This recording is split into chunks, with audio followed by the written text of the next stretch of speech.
What's going to happen with local government funding in Ohio? You know, Stark County and government units are really concerned. What I tell people, there is a lot of speculation and conjecture about this upcoming budget.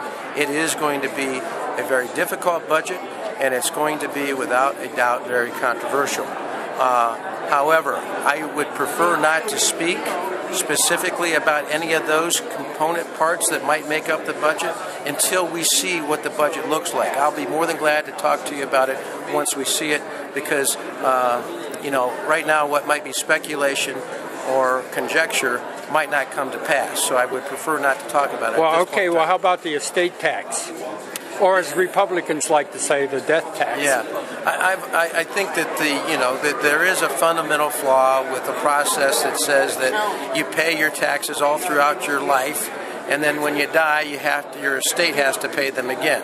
I understand there are some consequences that go with eliminating the estate tax to local government and to state government. So, you know, we're just going to have to look at that. I'm not a co-sponsor of that bill, but I am very much interested in seeing what we can do to make it where the heirs of an estate are not punished by the fact that they have to pay the tax again after the taxes that have already been paid on all the property and the things that their family had worked so hard for during their time that they were living.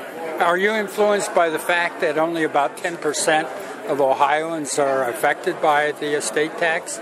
Well, those are things that obviously you've done your homework on that I'll have to look at a little bit more closely. Again, anytime you deal with these issues, you look at the benefit and then the cost. In this case, the benefit to those who would have to pay an estate tax versus what it might do as far as its impact on state and local government. So we'll have to look at that, and then from that point we'll see what happens.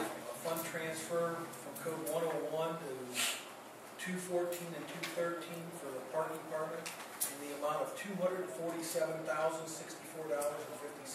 Second. Under discussion, you can see that's $250,000. Just so you guys understand, the parks that you see over there, there is no levy for those. Those are all paid for by the general fund, directly out of the general fund.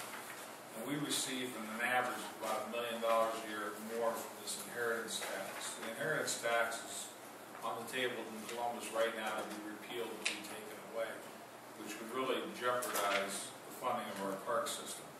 And I don't think our board or anybody is saying it's a great tax, but we are looking for ways of, if the state takes away $1 million, how do they plan to replace that?